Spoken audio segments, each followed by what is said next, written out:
আসসালামু আলাইকুম রহমতুল্লাহ। কেমন আছেন সকলেই? আশা করি সকলেই ভালো আছেন। দেশ ও প্রবাসে থাকা ইসলামী ব্যাংকের সকল গ্রাহকদের জন্য একটি মহামূল্যবান মহা সুখবর। ইসলামী ব্যাংক নিয়ে একটি ঝামেলার সৃষ্টি হয়েছিল, যে কারণে গ্রাহকরা ভয় পেয়ে ব্যাংক থেকে তাদের আমানত তুলে নিতে চাচ্ছিল।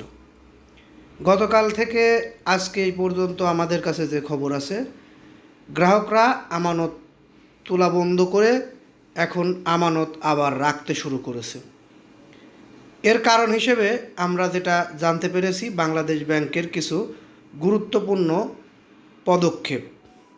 প্রথম পদক্ষেপ, বাংলাদেশ ব্যাংক ২৫০০ কোটি টাকা দিয়েছে তারল্য সহযোগিতা ইসলামী ব্যাংকে।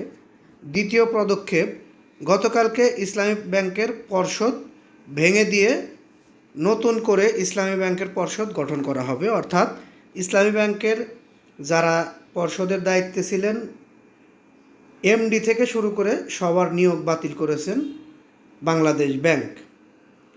এই বিষয়টি আমরা জানতে পেরেছি, তখনই আপনাদের মাঝে তুলে ধরার জন্য ভিডিওটি তৈরি করছি।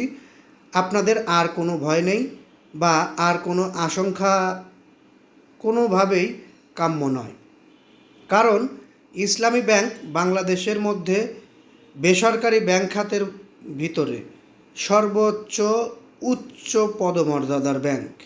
এই ব্যাংকটি শুধু দেশের গ্রাহক না, দেশ ও প্রবাসে যত গ্রাহক রয়েছে সবারই প্রিয় একটি ব্যাংক। এই ব্যাংকে সর্বোচ্চ রেমিটেন্স আসে, আমরা সেটা দেখে আসছি। এই ব্যাংকের সমস্যা হবে এটা আসলে কারো কাম্য নয়।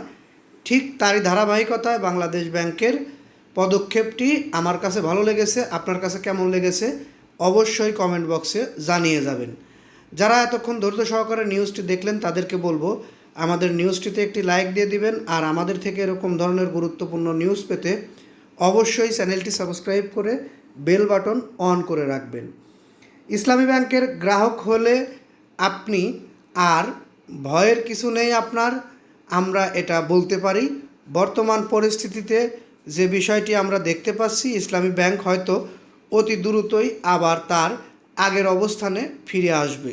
যদিও সময় লাগবে পুরোপুরি আগের অবস্থানে ফিরে আসতে, কিন্তু চলমান পরিস্থিতি থেকে উঠে আসবে অতি দ্রুতই, সেটা আমরা আশাবাদী। এবং বাংলাদেশ ব্যাংক ইসলামী ব্যাংকের সাথে আছে, এটা তার প্রমাণ হিসেবে তারা ইসলামী ব্যাংকের পর্ষদ ভেঙে দিয়েছে তাদের আইনি ক্ষমতা বলে, এবং ইসলামী ব্যাংকে ২৫০০ কোটি টাকা তারল্য সহযোগিতা করেছে। যাই হোক, আমরা আর এই নিউজটি দীর্ঘায়িত করতে চাচ্ছি না, এখান থেকে বিদায় নিচ্ছি। পরবর্তী নিউজের জন্য সবাই আমাদের সাথেই থাকবেন, ভালো থাকবেন। কোনো মতামত থাকলে কমেন্ট বক্সে জানিয়ে যাবেন। আসসালামু আলাইকুম।